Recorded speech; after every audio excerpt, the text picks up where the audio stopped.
ఈ రోజు వీడియోలో మీ ముందుకు ఒక ఇంట్రెస్టింగ్ టాపిక్ తో వచ్చాం. అదేంటంటే పునర్జన్మ, రీబర్త్. పునర్జన్మ అంటే ఒక మనిషి చనిపోయిన తర్వాత మనసు ఇంకా ఆత్మ ఒక కొత్త శరీరంలోకి వెళ్ళి మళ్ళీ జన్మించేదాన్ని పునర్జన్మ అని నమ్ముతారు. ఇది హిందూ ధర్మంలో పురాతన కాలం నుండి నమ్మేవారు.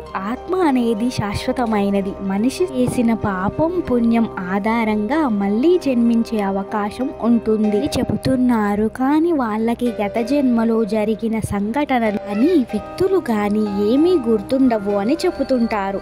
అసలు ఈ పునర్జన్మ అనేది జరుగుతుందా లేదా అని ఎంతో మంది ఎన్నో ప్రయోగాలు చేశారు. కొంతమంది పునర్జన్మ జరుగుతుంది అంటే మరికొంతమంది అటువంటివి ఏమీ జరగవు అని అంటారు. కానీ మన భారతదేశంలో పునర్జన్మ అనేది జరుగుతుంది అని చెప్పడానికి కొన్ని ఆధారాలు కూడా ఉన్నాయి. వాటిలో ఒక సంఘటనను వివరించే ప్రయత్నం చేస్తాను. 1926 ఢిల్లీలో జన్మించిన శాంతిదేవి అనే చిన్న పాప అందరికన్నా వింతగా ప్రవర్తించేది. తన 4 సంవత్సరాల వయసులోనే నేను ఇక్కడ పుట్టలేదని, తన ఇల్లు అసలు ఇది కాదని, తన భర్త పేరు కేదార్నాథ్ చౌబే అని, తనకు ఒక కొడుకు కూడా ఉన్నాడని చెప్పేది. వాళ్ళ తల్లిదండ్రులు మొదట్లో చిన్న పిల్లలు ఏవేవో మాట్లాడుతుంటారు అని పట్టించుకోలేదు. కానీ కొన్ని రోజుల తర్వాత అదే విషయాన్ని పదే పదే స్పష్టంగా చెబుతూ ఉండడంతో ఈ చిన్న పాప చెప్పే విషయాలన్నీ ఊహల్లో కూడా రాని విధంగా చాలా స్పష్టంగా అన్నిటినీ చెప్పేది. తాను ఎక్కడ నివసించిందో, ఇంటి ఆకారం, ఇంట్లో ఉన్న వస్తువులు, తన భర్త చేసే స్థలం, తాను ఎలా చనిపోయిందో కూడా చెప్పింది. తన గత జన్మలో తన పేరు లుగ్డీదేవి అని, తన ప్రసవం సమయంలో ప్రాణాలు కోల్పోయానని చెప్పింది. ఈ విషయాన్ని విన్న ఇంట్లో వాళ్ళందరూ భయపడ్డారు. తర్వాత ఒకరోజు స్కూల్లోని టీచర్ కి కూడా తన గత జన్మ గురించి చెప్పింది. వాళ్ళ టీచర్ కూడా ఆశ్చర్యపోయి దీన్ని పై అధికారులకు చెప్పారు. వాళ్ళు ఈ విషయాన్ని గమనించి ఏకంగా మహాత్మా గాంధీ వరకు చేరవేశారు. గాంధీ ప్రత్యేకంగా ఒక విచారణ కమిటీని ఏర్పాటు చేసి 4 సభ్యులతో కూడిన సంఘం శాంతిదేవితో మాట్లాడి వివరాలు తెలుసుకొని తాను గత జన్మలో ఎక్కడ నివసించేదో తెలుసుకొని ఆ ఊరికి కారులో తీసుకెళ్తారు. మధుర అనే ఊర్లో శాంతిదేవి కారు దిగి ఎవరి సహాయం లేకుండా ఒక వీధిలోకి నడుచుకుంటూ వెళ్ళిపోయింది.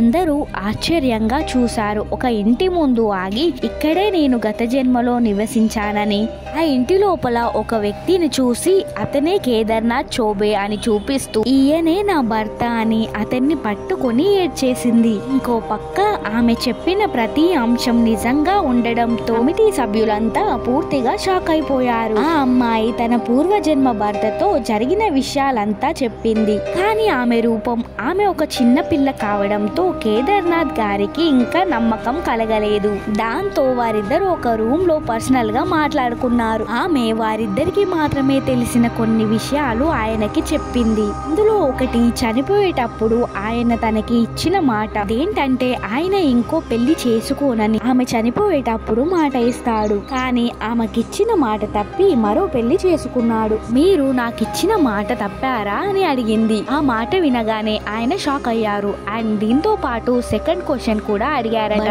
దాని గురించి ఎవరికీ తెలీదు, కేవలం వారిద్దరికి మాత్రమే తెలుసు. ఆ రెండో విషయం చెప్పగానే కేదార్నాథ్ గారు కూడా ఈమె చనిపోయిన తన భార్యే అని నమ్మారు. తరువాత ఆయన కూడా కొన్ని విషయాల గురించి అడిగారు. తన వస్తువుల గురించి, వారు మొదటగా మాట్లాడుకున్న దాని గురించి, అలాగే తన కొడుకుని చూసి కన్నీళ్లు పెట్టుకుంది. తరువాత శాంతిదేవి తిరిగి ఢిల్లీకి వెళ్లిపోయింది. పెద్దయ్యాక శాంతిదేవికి వివాహం చెయ్యాలని ఆమె తల్లిదండ్రులు, బంధువులు అనుకుంటారు. కానీ శాంతిదేవి ఎప్పటికీ తన గత జన్మ భర్త స్థానంలో ఎవరినీ ఊహించుకోలేనని జీవితాంతం పెళ్లి చేసుకోకుండా ఉండిపోయింది. ఈ సంఘటన దేశవ్యాప్తంగా సంచలనంగా మారింది.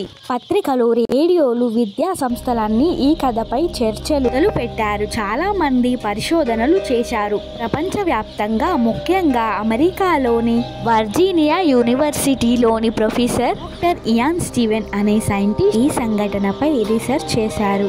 ఆయన రాసిన 20 కేసెస్ సజెస్టివ్ ఆఫ్ రీఇన్కర్నేషన్ అనే బుక్కులో శాంతిదేవి కథను మొదటి ఉదాహరణగా రాశాడు. ఈయన శాంతిదేవిని స్వయంగా ఇంటర్వ్యూ చేసి ఆమె చెప్పిన విషయాలన్నిటిపై రీసెర్చ్ చేసి ఆయన అభిప్రాయం ప్రకారం ఇది ప్రపంచంలో అత్యంత శక్తివంతమైన పునర్జన్మ ఉదాహరణలో ఒకటి అని చెప్పాడు. ఇతర దేశాల్లో కూడా ఈ సంఘటనపై వార్తలు రాశారు. ఇది ఒక చిన్నారి ఊహ కాదు, ఇది ఒక ఆత్మ మళ్ళీ మానవ రూపంలో జన్మించింది అనడానికి సాక్ష్యం అని కొంతమంది భావించారు. శాంతిదేవి జీవితాంతం తన గత జన్మ విషయాన్ని తలుచుకుంటూ గడిపింది. 1987లో ఆమె కన్ను మూశారు. ఆమె జీవితం ముగిసినప్పటికీ ఆమె కథ మాత్రం ఎన్నడూ ముగియలేదు. ఇది శాంతిదేవి కథ. పునర్జన్మ గురించి మీ అభిప్రాయం ఏంటో కామెంట్ చేయండి.